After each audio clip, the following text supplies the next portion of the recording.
کہ اللہ کے نبی صلی اللہ علیہ وسلم کے دور میں ایک صحابی نے ایک مجلس میں 3 طلاق دے ڈالی تھی.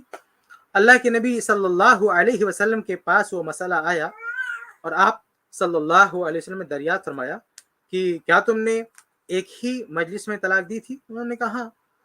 تو کہا کہ فَإِنَّمَا تِلْكَ وَاحِدَةٌ کہ یہ ایک ہی طلاق ہے اور اگر تم چاہو تو اپنی بیوی کو واپس لے سکتے ہو.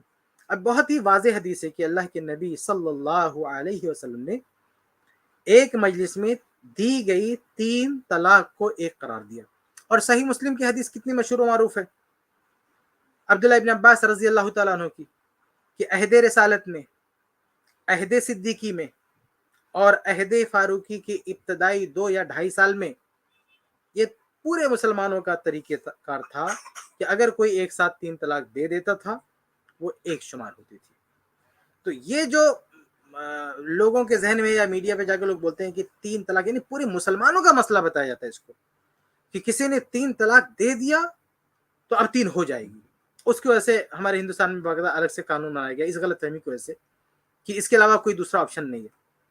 جبکہ صحیح بات یہ ہے کہ 3 طلاق اگر کسی نے ایک ساتھ دے دی تو وہ ایک طلاق شمار ہوگی. عہد رسالت میں ایسے ہوتا تھا، عہد صدیقی اور عہد فاروقی کی ابتدائی کچھ سالوں میں ایسے ہی ہوتا تھا.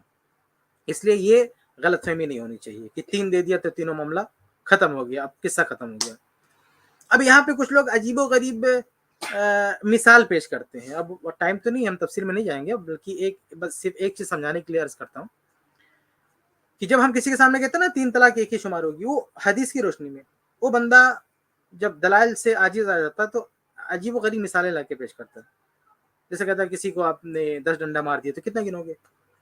تو بھائی دیکھو، ایسے لوگوں سے سوال کرو کہ اگر کسی نے کسی عورت کو 300 طلاق دے دیا، 300 انہی کے موقف کے مطابق، تو کتنا ہوگی؟ تو وہ لوگ بہت گنیں گے تو 3 گنیں گے. یعنی کسی بندے نے کہہ دیا، کسی عورت، کسی شخص نے اپنی بیوی سے کہہ دیا تجھ کو 300 طلاق، تو شمار کتنا کریں گے؟ 3.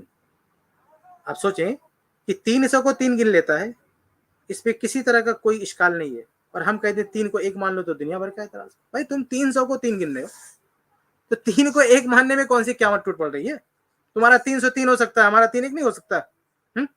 تو بہرحال یہ دنیاوی مثال نہیں دینی چاہیے، قرآن اور حدیث سے مثال دینی چاہیے. جب اللہ کے نبی صلی اللہ علیہ وسلم کے سامنے کیس گیا ہے، مسئلہ گیا ہے، اس کیس میں اللہ کے نبی صلی اللہ علیہ وسلم کا فیصلہ موجود ہے، تو اس کے بعد بھی اس طرح کی مثالیں نہیں پیش کرنا چاہیے.